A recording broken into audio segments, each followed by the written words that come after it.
I know you watching me, and I know you're scared. And you should be. Dingledorf, he's too scared. He's too scared to even try to communicate with me telepathically, but you're scared, aren't you, Benji? Who the fuck is Dingledorf? Wait, what? And you should be. Dingledorf, he's too scared. He's too scared to even try to communicate with me telepathically, but you're scared, aren't you, Benji? Who the fuck is Dingledorf? Racist against rappers, they all look the same to him. They used to beg him not to egg him on Halloween. He told him holler back with the suede Pumas, Dollar Green. Nah, I mean, heat it up till the temperature tarball. Y'all just gawk like gargoyle. Yo, man, I ain't gonna lie. I definitely be watching way too many of these videos, bro. I don't know, man. I love scary stuff. I've always loved horror. I've always been a fan. This is YouTubers that became murderers. Let's hope that these aren't YouTubers that I already know. Like, I've already heard these stories. Let's hope that's not the case. And I can actually, like, you know, have a new experience, man. VinnyBad118 was a YouTube channel owned and operated by Vincent Badaloro from New Jersey. He'd been active on YouTube since 2021 and mainly streamed himself playing sports games like MLB The Show. On September 30, 2025, he went live with another one of these streams. And for someone stumbling onto this live broadcast, nothing about it felt odd. That is, until they started watching and noticed his chat asking him odd questions like, are you going to jail? And how you gonna get paid in jail? Things became even more strange when some of his viewers started calling him a killer over and over again. Wait, he's live streaming from his PS5? Nothing about it felt odd. That is, until they started watching and noticed his chat asking him odd questions like, are you going to jail? And how you gonna get paid Sam over here talking about some high in jail? Things became even more strange when some of his viewers started calling him a killer over and over again. Jesus. However, this label wasn't an exaggeration. As it turned out, Vincent was hosting this stream less than a day after allegedly ending the lives of 2 teenage girls in a neighboring town. What? And he didn't seem the least bit remorseful. The incident happened on September 29th, just before 5:30 p.m. 17-year-old Maria Neotis and Isabella Salas were riding e-bikes in a residential neighborhood in Cranford, New Jersey, when they were suddenly hit by a speeding car seemingly out of nowhere. The crash was loud enough to get the attention of nearby residents. People rushed to help. Unfortunately, it was already too late. That's crazy. Are we about to say that he swerved into them, like, on purpose, or was he drunk driving? My guess, he was like on his either on his what's that virgin incel killer? What was his name? That Elliot Rogers. He was on his Elliot Rogers timing, and he saw 2 girls. He said "fuck women" and ran them over. Or that nigga was drunk, bro. Describe what those calls to police sounded like moments after Maria Neotis and Isabella Salas were mowed down by a black SUV driven by another teenager. There's a girl on the road and there's a car. Oh my God, please hurry. So there's 2 females? By the time first responders arrived at the scene, both girls had already passed away. But what made the incident even more disturbing was just how shockingly violent it was. Later investigation revealed the car was going close to 70 miles per hour, or over 110 kilometers an hour. In a neighborhood? In a neighborhood with a speed limit of just 25 miles. That's great. Damn.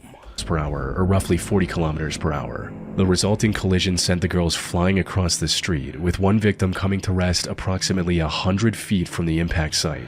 What the fuck? According to eyewitness reports, the sad part is I know there's probably camera footage of that somewhere, bro. the driver tried to drive away immediately after the incident, but the crash was so violent that the impact had lodged one of the e-bikes into the car, forcing the driver to ditch it and flee on. I told you, I knew there was camera footage, bro.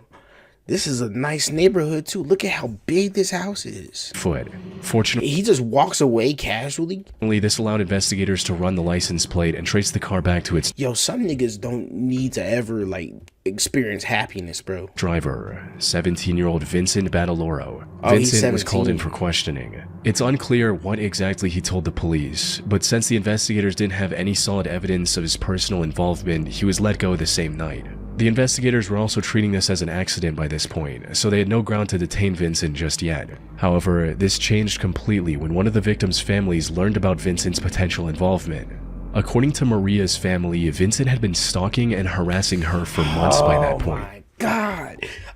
I will never understand how you stalk somebody. How do you dedicate such a large portion of your life to just following somebody around? Like, that makes no sense to me. It's literally gotta be a mental illness, bro. There is not a single person on this planet where I would willingly follow them around and like just stalk them. That's crazy. You ain't have nothing else better to do with your life. That's crazy, bro. That's crazy. They went to the bro. same school, and I know she curved his fucking his figglehorn looking ass. Vincent was reported to have tormented her during multiple different instances. The two had never gotten along. Vincent would also allegedly follow Maria around anytime she went outside, and That's neighbors even saw him crazy. staking out her house in his car on multiple occasions. Somebody should have just pulled up and whooped his ass, bro. This behavior only worsened after Maria reported him to the school authorities about a month before the incident, with him becoming even more aggressive and making false police reports. So now that she's gone, what do you do with your life? Like, let's see, like I'm glad he got caught, but like, let's say that he never got caught. What does he do with his life then? Because he spent so much of his life just following this girl around. Like, what do you do? What do you do after that? Does he just pick another person to start stalking? Like, I want to know what a stalker would do if they managed to get away with killing the person they were obsessing with. Like, I want to know what happens afterwards. As morbid and insane as that may be, bro, because I just gotta understand, what is the end goal?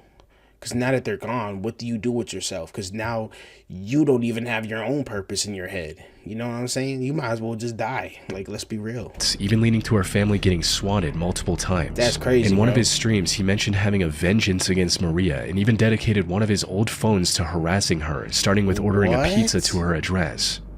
Here's what we're gonna do. I think Maria's hungry.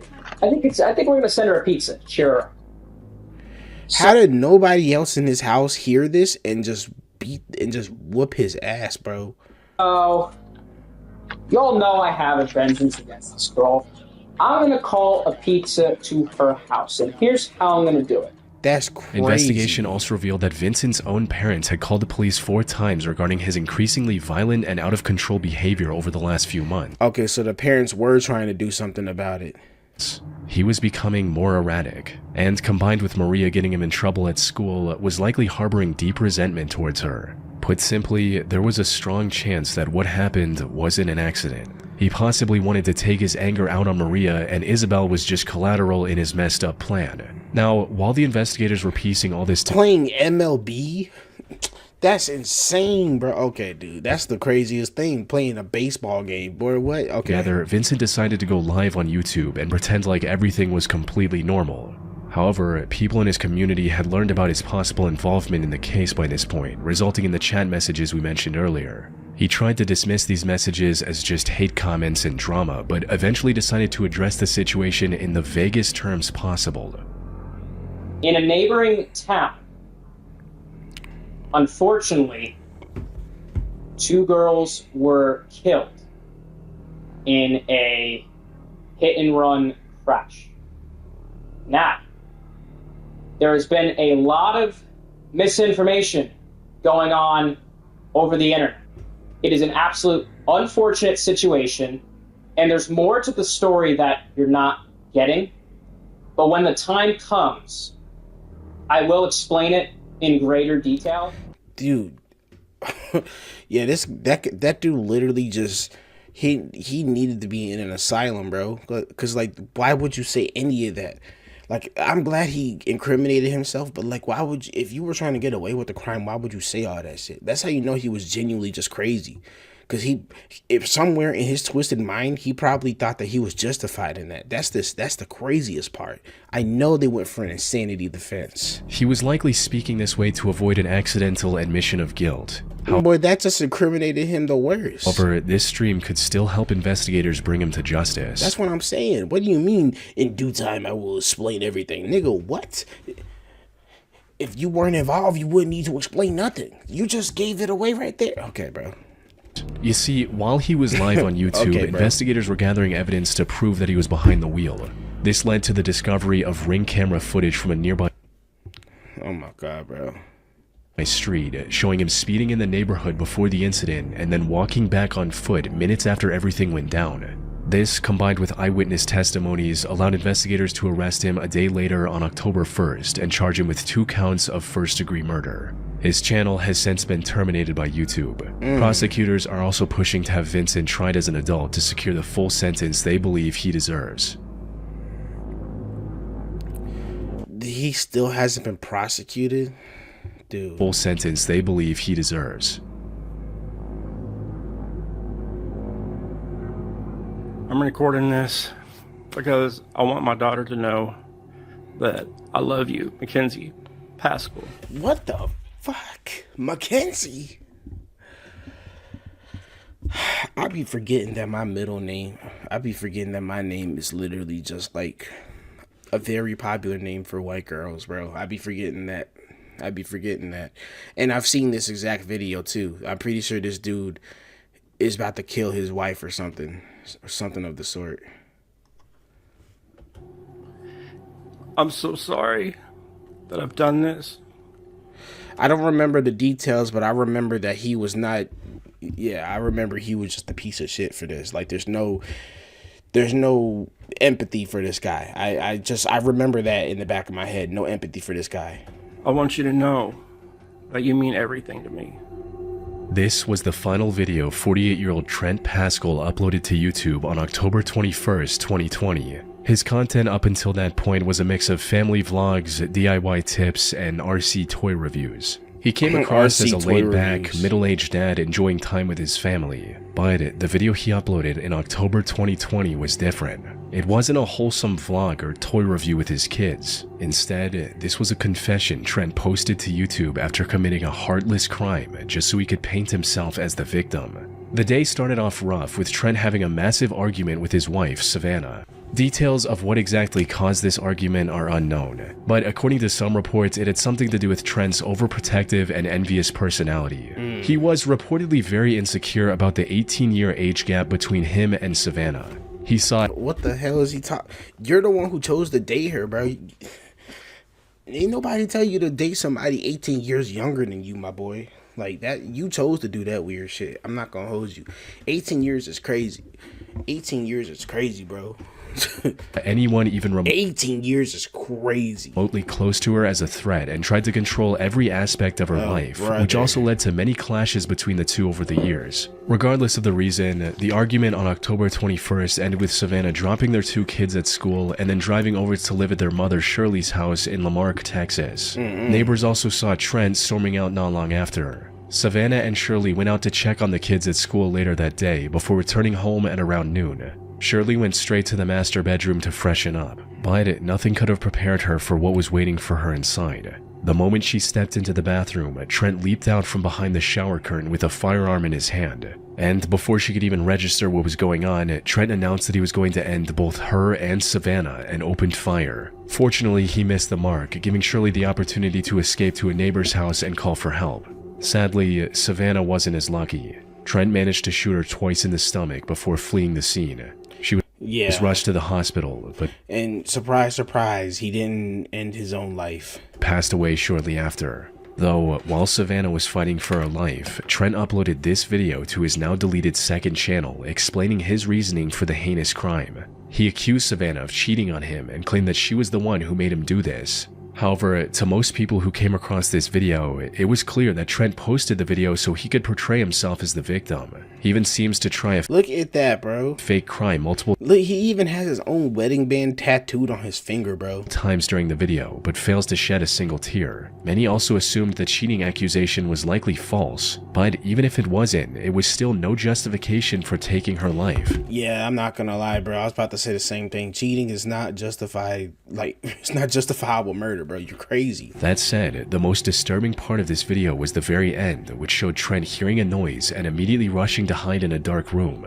Closely listening to this section revealed a plastic rustling noise, similar to what shower curtains sound like when moved. In other words, Trent was possibly recording this final message in Shirley's home moments before they arrived, and then quickly ran to the bathroom when he heard the two pull into the driveway. So okay, yeah. He fled Lamarck immediately after committing the crime, prompting a statewide manhunt. This ended with the police tracking him down to a Walmart parking lot in Houston later the same day.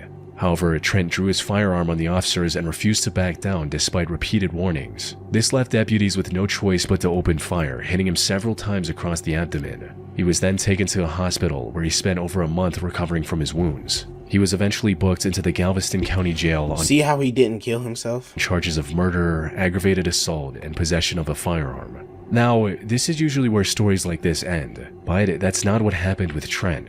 Despite the deeply violent nature of his crimes, he was allowed to leave on bail after paying $550,000. That's insane. He was fitted with a GPS ankle monitor and ordered to stay. Look at this nigga, bro. Would you really let somebody like this out back on bail?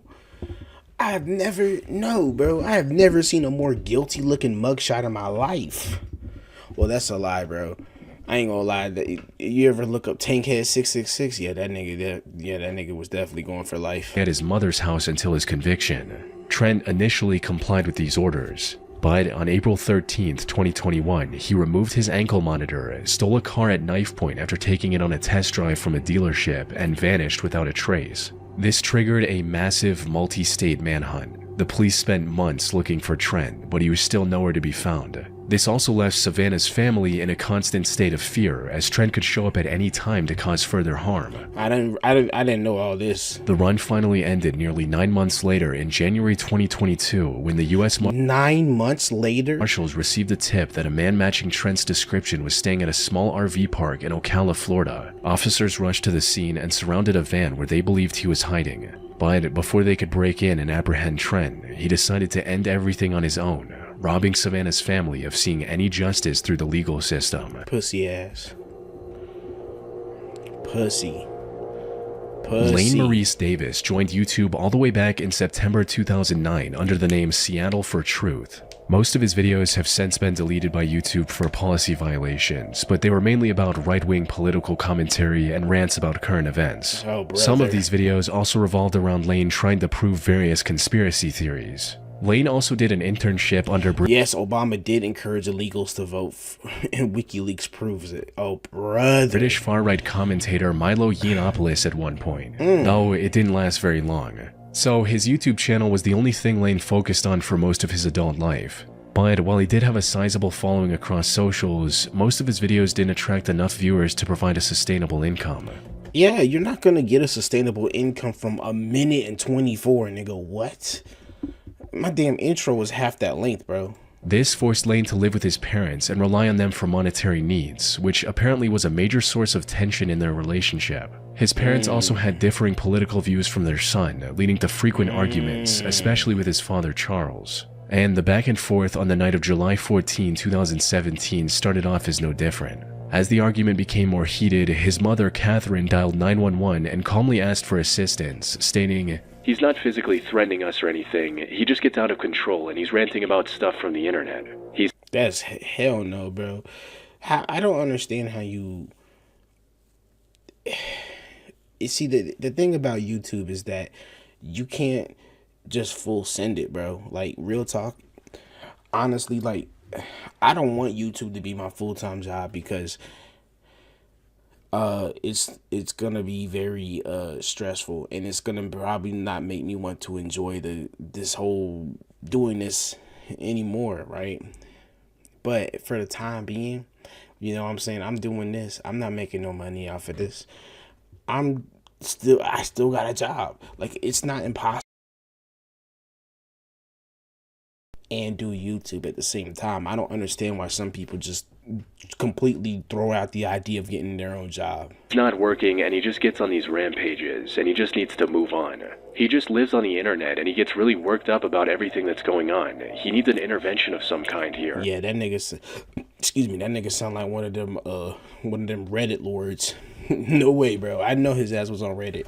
The dispatcher instructed Catherine and Charles to keep their distance until the police arrived, but she downplayed the threat, saying she'd seen many similar outbursts in the past and that he wouldn't turn violent. Unfortunately, she couldn't have been more wrong, because just a few minutes later, Catherine dialed 911 again, and this time in a far more frantic state, screaming phrases like, "He stabbed him," and repeating, "He's dead," over and over again. Officers were already on their way from the first call Catherine made and reached the house within minutes. Inside, they found Charles lying on the floor with his clothes covered in blood. According to reports, Lane became even more aggressive after the first 911 call and stabbed his father multiple times with a kitchen knife. I wonder what news story made him tweak out. By the time police arrived, Charles had already passed away. Lane likely regretted his decision immediately, as officers saw him standing outside the front door with his hands in the air, waiting to be arrested. Dumbass.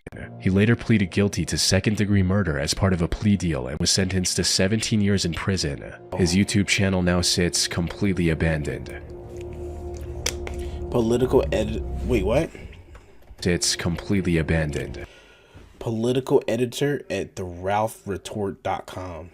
Yeah, hell nah, nigga. You weren't going nowhere, buddy. In many of these cases, the transition from content creator to criminal is marked by a clear, calculated decision. Yeah. But with Jessica Worsham, known online as the Indigo Mystic on YouTube, the path was much more blurred, with her channel serving as a digital diary for a woman who is visibly losing her grip on reality. Jessica started her channel in 2013 to post occasional videos on whatever topics grabbed her interest that day. Her content was relatively harmless, with nothing This sound like it's about to be sad. to attention grabbing, at least at first. As her personal life began to fracture, the tone shifted dramatically. It started with What the hell did I say? first. As her God, the Holy Spirit, pineal gland, human body, earth. I just want to know what I kind of want to know what was she saying in here, bro? Like, how do you explain this screenshot?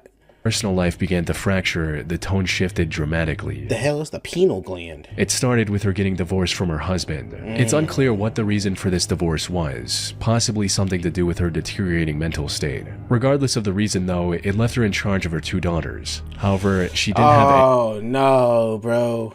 Oh no, don't tell me that. any place to stay at the time. So, one of her friends allowed her to stay at one of their properties for free until they found a buyer for it. They were likely expecting to sell the home in a few months, but the process ended up taking 3 long years. What? And when it was finally time to hand over the keys, Jessica intervened.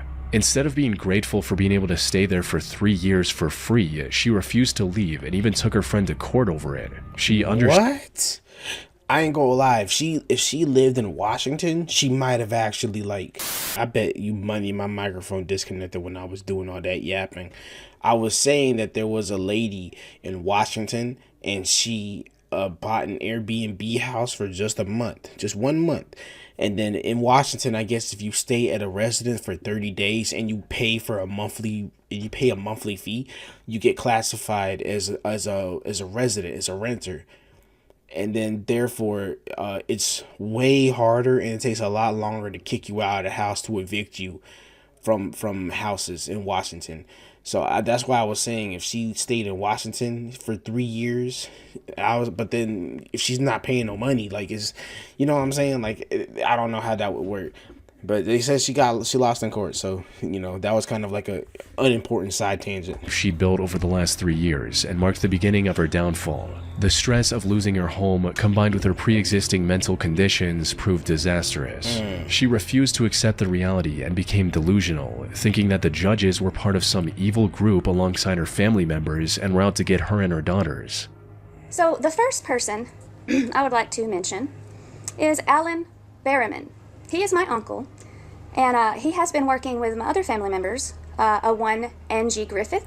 She lives in Danielsville. And also a Denise Cantrell, who is my maternal parent. Should you not be censoring these names? And my sister, Crystal Christian, okay? They've all been working in league with a judge, a magistrate judge that works at the Jackson County Courthouse named Benjamin Green. He's been doing under-the-table type things that he's not supposed to be doing, and Alan Berriman and those mentioned afterwards have been in league with this particular. Why does she have those big-ass headphones on? That's what I'm trying to understand. Like, I was just now thinking about it, bro. Have you ever tried to lay down in bed wearing big ass over the ear headphones, bro? No, dude. That's like so uncomfortable to me. I can't lay down wearing headphones, bro. Particular judge individual, and to steal my home from me. It's not your Jessica home, though. began posting videos ranting about these made-up conspiracies, like how the government was trying to depopulate the world with the COVID vaccines. No, she was clearly losing her grip on reality, even posting videos directly addressing the judge she believed had wronged her in the past. Anyway, this message is for Benjamin Green. I know you're watching me, and I know you're scared. And you should be. Dingledorf, he's too scared. He's too scared to even try to communicate with me telepathically, but you're scared, aren't you, Benji? Who the fuck is Dingledorf? Wait, what? Hold on, what? You can't just insert that side. What? Watching me, and I know you're scared. And you should be. Dingledorf, he's too scared. He's too scared to even try to communicate with me telepathically, but you're scared, aren't you, Benji? Who the fuck is Dingledorf? What? Yo, I feel like I'm missing chapters, bro. I thought Chillin' Scares. I need to know who the hell Dingledorf is, bro. Like, she just... Wait a minute. I'm not trying to laugh, bro, because this is a terrible situation, bro. And I have a feeling I know what's about to happen next. But that was just that was such an unexpected, like, unexpected free throw out of nowhere, bro. Like, you know what I'm saying? That literally caught me by surprise. This message is for Benjamin Green. I know you're watching me, and I know you're scared. And you should be. Dingledorf, he's too scared. He's too scared to even try to communicate with me telepathically, but you're scared, aren't you, Benji? Ben. Good old Benji. You used to be a good person, didn't you, Benji? You did. You used to actually have the desire for justice. And the desire to do good by people. What happened? What happened?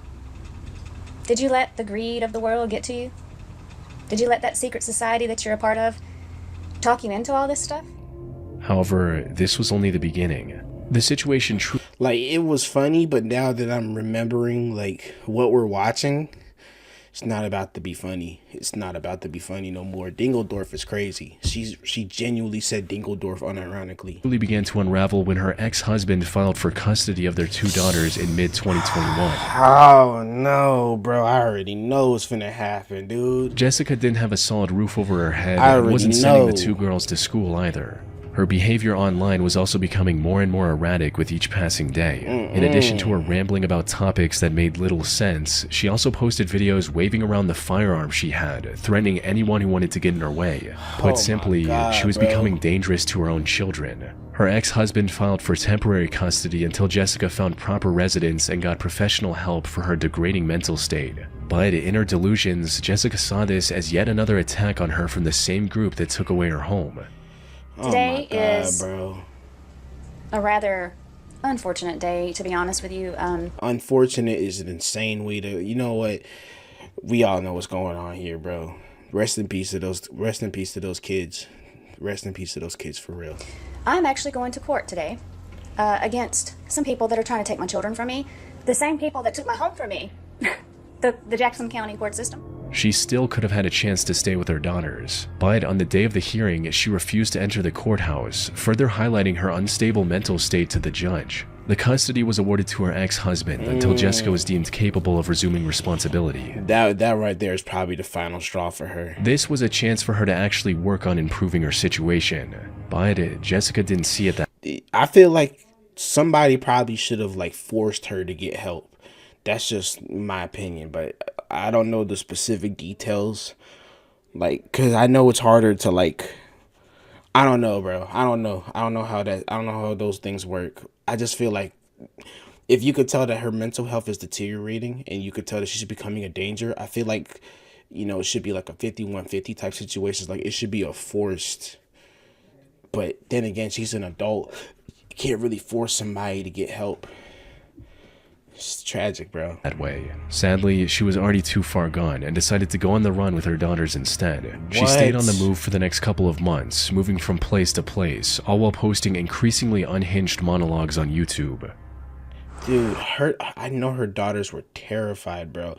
And she has those same big ass headphones still. Mine. They're my babies. And I love them above anything else. I love them like I love God. And I'll do anything, including lay my life down for them. Oh, nah, bro. And I know that's what you wish for. Oh no, bro. Jessica also felt the need to record and post to YouTube almost everything that happened in her life. She'd gone as far as to instruct her daughters to start recording whenever anything notable happened. What she didn't know was that one of these recordings would end up scarring them for life. The incident happened on November 5th, 2021, with Jessica getting into an argument with the owners of the house she was living in.